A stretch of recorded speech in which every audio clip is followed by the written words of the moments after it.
Hey guys, Julian Fox here, and thank you so much for clicking through on my video.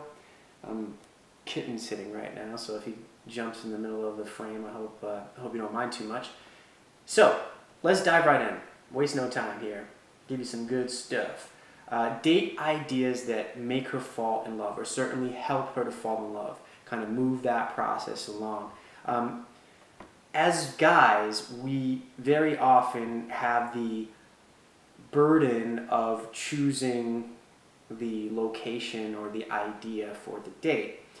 And a lot of the times we don't know what to do, or sort of the conventional thing is, well, dinner and a movie, which personally I think are very bad ideas. And let me tell you why I think they're bad ideas. They're bad ideas because they do not encourage real bonding or real vulnerability.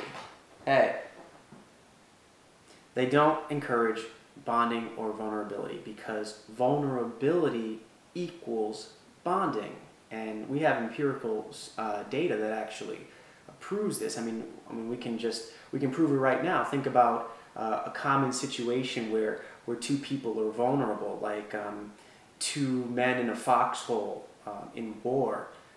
When that happens, both of those soldiers are in an incredible state of vulnerability, and will often look to each other for some kind of support, and that vulnerability, that mutual vulnerability creates or can often create a very, very deep bond. So what we want to do is we want to, with women and in dating, is we want to try and replicate that somehow. We want to try and come up with a situation or a date idea that encourages vulnerability. So any date ideas that you have, now that you know what I'm talking about here, you can see why dinner and a movie don't really do that. So what are some things that do that? Well, to cite an extreme kind of a scenario here, bungee jumping, or they have at some amusement parks, they have roller coasters, but sometimes they have that thing where they tie you and the girl into it. You're actually like strapped down in this little kind of a sled or something, and it drops you, and the two of you are strapped, and you're going, moving crazy fast, and something like that. That's an extreme case of it, but that's going to get your heart rate pumped, your adrenaline's going to be up, and you're going to be vulnerable. You're going to be in a vulnerable situation. And when you have that mutual vulnerability and you can comfort each other, it creates, essentially it creates a sort of a comforting feedback loop where you're both vulnerable, and it's looping and it's increasing and building momentum on itself.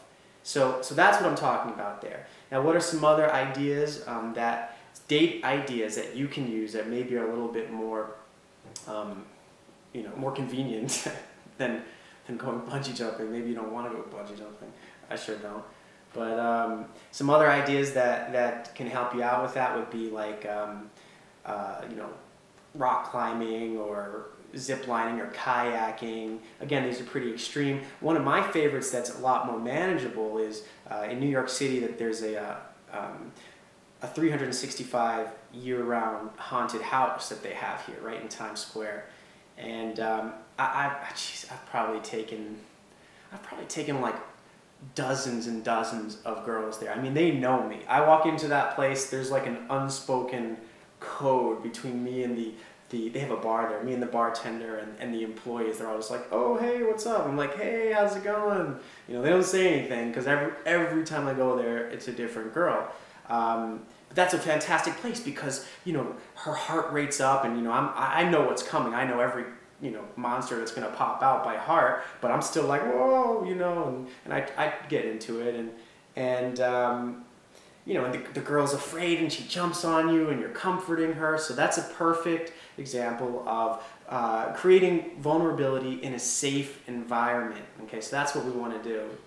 I have a friend that he's got a really fast car, and his whole game really is he's just trying to get his date into his Porsche because he blast that thing off, and she's holding on to the side of it, and like her heart rate's jacked, and that's his game. And then from there, he goes back to the house, and suddenly there's this real connection between them. They've gone through this, they've had this experience together, so that's the power.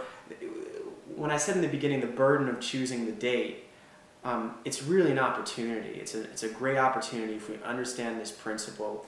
But I do want to mention something else though, which is this vulnerability, I'm talking about things like zip lining and haunted houses and roller coasters. Those are, as I said, those are extreme examples, but it doesn't have to be necessarily something that is this wild, scary experience. It can also be something emotional. You can play a game with her where, hey, I got a fun game. Let's swap secrets, or let's exchange secrets here. I'll tell you a secret of mine, and you tell me a secret of yours. And maybe, you start off with something kind of, not too crazy. Don't tell her that you almost died as a child or anything. Not yet, anyway. And you tell her something personal, and hopefully she tells you something personal. And then maybe you do it again, and it goes a little bit deeper. That creates sort of an emotional nudity, an emotional vulnerability, and that has the same desired effect. It creates that comfort feedback loop that we're really trying to establish here. So that's really it. So I guess what I'm saying, this whole explanation is choose your dates wisely. Not just your dates, but also what you do on the date, how you relate to her, and keep this idea in your mind. Keep this idea of doing something that creates some kind of vulnerability, whether it's because you're on a crazy roller coaster holding hands with her, or because she's telling you something personal and you're also telling her something personal back. You want to be looking for opportunities to create that emotional vulnerability. So there you go. I hope you like that. If you like that, keep your eye open for more emails from me. I will be sending you guys more tips periodically. And hope you like it. Thank you.